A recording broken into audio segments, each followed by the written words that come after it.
Kelompok Houthi Yaman nekat menyerang kapal terafiliasi Israel di Laut Merah.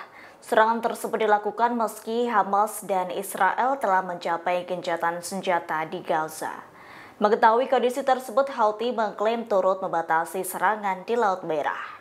Ansarullah Yaman mengatakan hanya akan menyerang dengan menargetkan kapal Israel. Pernyataan itu disampaikan dalam surel ke sejumlah perusahaan pemilik kapal pada Minggu 19 Januari 2025. Houthi mengaku menghentikan sanksi terhadap sejumlah kapal yang ditargetkan sejak November 2023 lalu. Hal itu disampaikan melalui Pusat Koordinasi Operasi Kemanusiaan. Kendati tercapai gencatan senjata Gaza, sejumlah pemilik kapal dagang tetap berhati-hati. Mereka belum yakin untuk berlayar melewati Laut Merah dan terusan Suez. Sebelumnya, sejak Houthi beroperasi di Laut Merah, sejumlah kapal turut mengubah jalur mereka. Banyak kapal memilih melewati Tanjung Harapan di Afrika Selatan.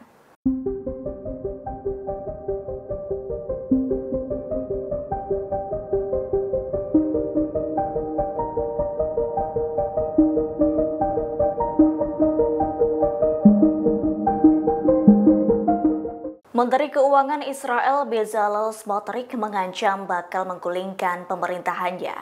Hal itu dilakukan jika negaranya menerapkan tahap kedua perjanjian gencatan senjata dengan Hamas.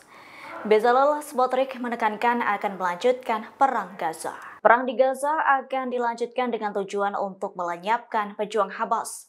Kesepakatan gencatan senjata dengan melakukan pertukaran tahanan itu juga disebut kesalahan besar. Pernyataan itu disampaikan Bezalel Smotrich kepada Radio Israel pada Senin 20 Januari 2025. Pihaknya sangat menentang tercapainya kesepakatan gencatan senjata Gaza. Menurutnya, perjanjian gencatan senjata kali ini sama dengan kesepakatan yang diajukan pada Juli 2024 lalu.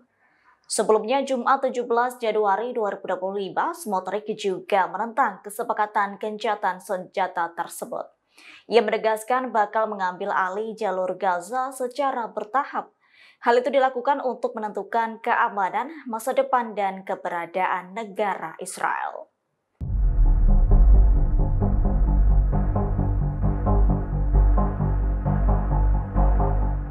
Ex-Kepala Dewan Keamanan Nasional Israel, Giora Eiland, mengakui Hamas menang dalam perang di jalur Gaza.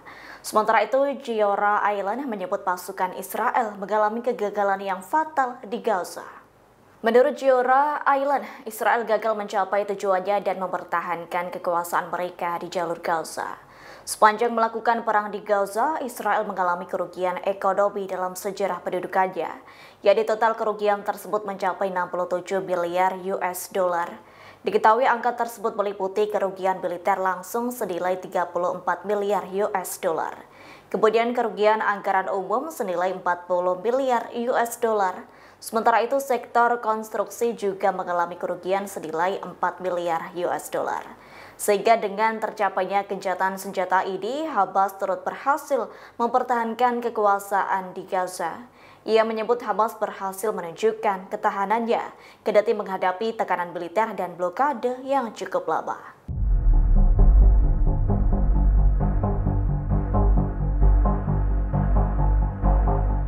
Media terbesar Israel, Jerusalem Post, mengakui ketangguhan Hamas selama bertempur melawan pasukan Zionis. Media tersebut mengklaim selama perang 15 bulan di Gaza, Hamas tak pernah kehilangan kontrol. Bahkan hingga kini masih ada brigade dan terowongan Hamas yang belum ditemukan oleh Israel. Media terkenal Israel lainnya, yakni Yediot Ahrodot, membenarkan bahwa pasukan Zionis belum menghancurkan terowongan Hamas yang lain, termasuk terowongan yang mengarah ke pembatas di bawah tanah sepanjang perbatasan Gaza. Hal itu menjadi tantangan Israel lantaran terowongan itu tersembunyi di Gaza Selatan. Hamas disebut masih memiliki jaringan terowongan puluhan kilometer di Gaza Tengah dan Selatan. Terowongan itu digunakan untuk memproduksi kembali senjata secara terbatas hingga menyembunyikan Panglima Senior Hamas. Kendati Hamas sempat berada di titik terendah, namun pejuang Palestina itu terus melancarkan serangan gerilya untuk menghadapi Israel. Kendati mengalami penderitaan, kelompok Hamas disebut mampu merekrut anggota baru. Meski mengalami penderitaan, media Israel juga menyebut bahwa Hamas kali ini ingin menggambarkan kemunculannya kembali sebagai suatu kemenangan besar.